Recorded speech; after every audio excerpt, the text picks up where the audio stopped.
Microsoft এক্সেলের basic to essential টিউটোরিয়ালের প্রথম পর্বে আপনাদের সবাইকে স্বাগতম। তো এই ভিডিওতে আমরা দেখব যে এক্সেলের আসলে কোন জায়গাকে কি বলা হয় এবং এক্সেলের মূলত বেসিক কি জিনিস থাকে, বেসিক জিনিসগুলো আমরা এই ভিডিওতে দেখব। তো এক্সেল ওপেন করার পরে এইটি হচ্ছে এক্সেলের একেবারে প্রথম ইন্টারফেস, অর্থাৎ কোন একটি এক্সেল সফটওয়্যার ওপেন করার পরে এরকম দেখা যায়। তো এখানে দেখতে পাচ্ছেন এই বামে হচ্ছে হোম আছে, তারপরে নিউ, অর্থাৎ কোন একটি নতুন ডকুমেন্ট নেওয়ার ক্ষেত্রে এই নিউ এ ক্লিক করতে হবে, অথবা এইখান থেকে এই ব্ল্যাঙ্ক ওয়ার্কবুকে ক্লিক করতে হবে। আর ওপেন হচ্ছে কোন একটি সেভ করা ফাইল, অর্থাৎ ধরুন যে কোন একটি ফাইল সেভ আছে সেটিকে ওপেন করবার জন্য এই ওপেন অপশনটি। তো আমরা এখান থেকে এই ব্ল্যাঙ্ক ওয়ার্কবুকে ক্লিক করে একটি ওয়ার্কবুক নিয়ে নিলাম। তো এই হচ্ছে এক্সেলের একেবারে প্রাথমিক ইন্টারফেস, অর্থাৎ এটি মূল এবং এখানেই সকল কাজ করতে হয়। তো আমরা একেবারে উপর থেকে শুরু করি। সেটা হচ্ছে এই যে উপরে যেটা আছে বুক 1 এক্সেল, এই অংশটাকে বলা হয় হলো টাইটেল বার, অর্থাৎ এই ওয়ার্কবুকটি অর্থাৎ এক্সেলের যে ফাইলটি, এই ওয়ার্কবুকটি কি নামে সেভ আছে বা কি নামের ফাইল সেটি কিন্তু এখানে শো করে। এটাকে যদি আমি অন্য কোনো নামে সেভ করি, অর্থাৎ ফাইল থেকে সেভ, তারপরে সেভ করার জন্য ব্রাউজ থেকে ধরুন আমি ডেস্কটপে দিলাম, এটা হচ্ছে ফার্স্ট টিউটোরিয়াল দিয়ে ওকে দিলাম। তো এই যে ফার্স্ট টিউটোরিয়াল নামটি কিন্তু এখানে শো করছে। তাহলে এখানে এক্সেলের টাইটেল বার শো করে। আর পাশে এই যে আইকনটি আছে, এটির মাধ্যমে হচ্ছে রিবন গুলো হাইড করা হয়। রিবন বলতে এই যে home, insert, page layout, formulas, এই প্রত্যেকটি এক একটি আলাদা রিবন।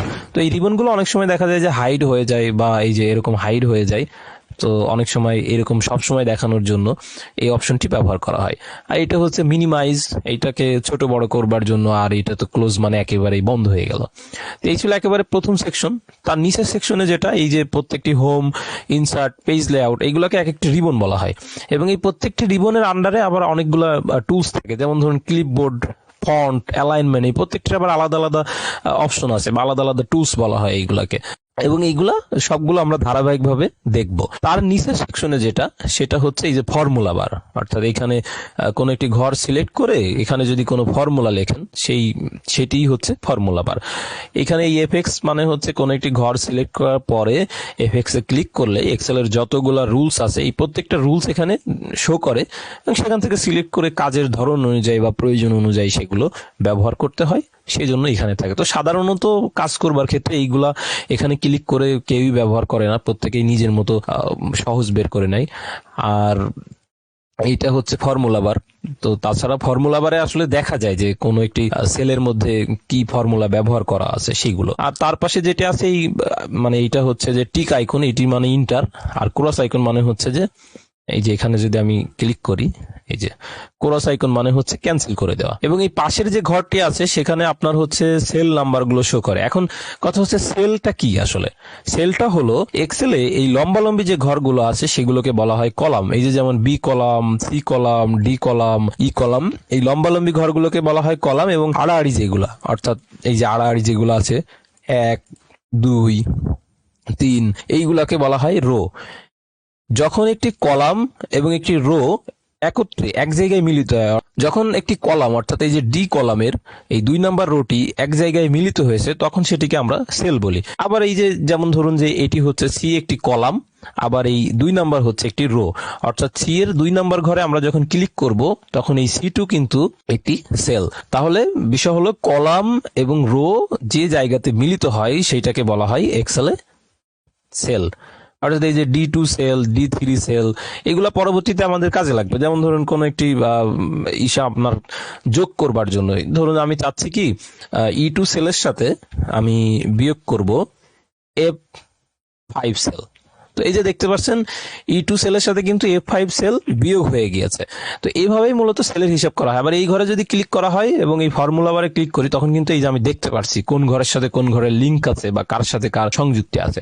তো এগুলো এই কাজেই ব্যবহার হয়। এবার একেবারে যদি নিচের সেকশনে চলে আসি, এই যে এখানে দেখতে পাচ্ছেন শীট লেখা আছে, এইগুলা হচ্ছে কোন একটি ওয়ার্কবুকের আন্ডারে অনেকগুলো শীট থাকতে পারে। অর্থাৎ ধরুন আপনার নিজের নামে একটি ওয়ার্কবুক আছে, এখন সেই ফোল্ডারের মধ্যে অর্থাৎ সেই ওয়ার্কবুকের মধ্যে আপনার স্যালারি, আপনার এক্সপেন্স, তারপরে হচ্ছে আপনার বিভিন্ন ধরনের ব্যবসায়িক তথ্য আলাদা আলাদা ভিন্ন ভিন্ন শীটে থাকতে পারে। ভিন্ন ভিন্ন শীটের জন্য এই যে এখানে প্লাস আইকনে ক্লিক করলে দেখতে পাচ্ছেন ভিন্ন ভিন্ন শীট কিন্তু আসছে।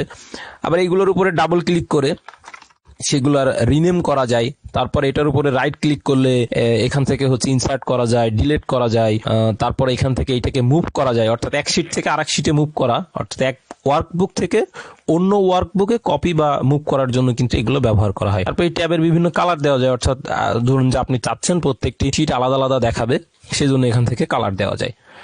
তো এইগুলো আমরা পরবর্তীতে যখন প্র্যাকটিক্যালি কোনো প্রজেক্ট করব তখন খুব ভালোভাবে বুঝতে পারবো। আর এই পাশে যেটা, এটা হচ্ছে হরিজন্টাল স্ক্রল বার, এটাকে বলা হয় হরিজন্টাল স্ক্রল বার। আর নিচে যেটা, সেটাকে বলা হয় হচ্ছে ভার্টিক্যাল স্ক্রল বার। তার নিচের সেকশনে, অর্থাৎ এই যে এখানে রেডি স্ক্রল লক লেখা, এই সেকশনটাকে বলা হয় হলো স্ট্যাটাস বার।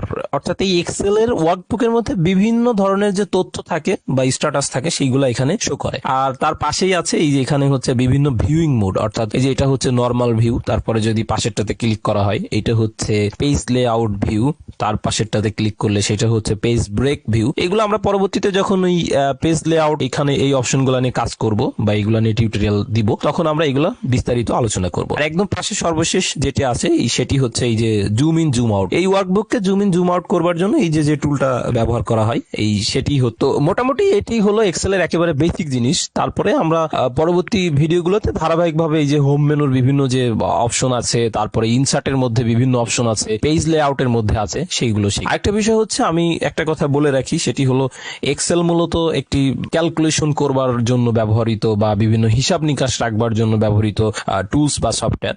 সো এইখানে কিন্তু আপনার প্র্যাকটিস নির্ভর করবে। আপনি যত বেশি প্র্যাকটিস করবেন, যত বেশি ঘাটাঘাটি করবেন, তত শিখবেন। এখানে আসলে বেসিক্স হচ্ছে ওই মাইক্রোসফট ওয়ার্ড এবং পাওয়ার পয়েন্টের মতোই, সবগুলো বেসিক প্রায় একই। অর্থাৎ এই যে ফন্ট, তারপরে হচ্ছে আপনার এই ফরম্যাট পেইন্টার ইত্যাদি ইত্যাদি সবগুলো প্রায় একই, শুধুমাত্র এখানে কিছু জিনিস একটু ভিন্ন আছে। তো আমরা সেগুলো ধারাবাহিকভাবে দেখব। আজকে এই পর্যন্তই, ধন্যবাদ।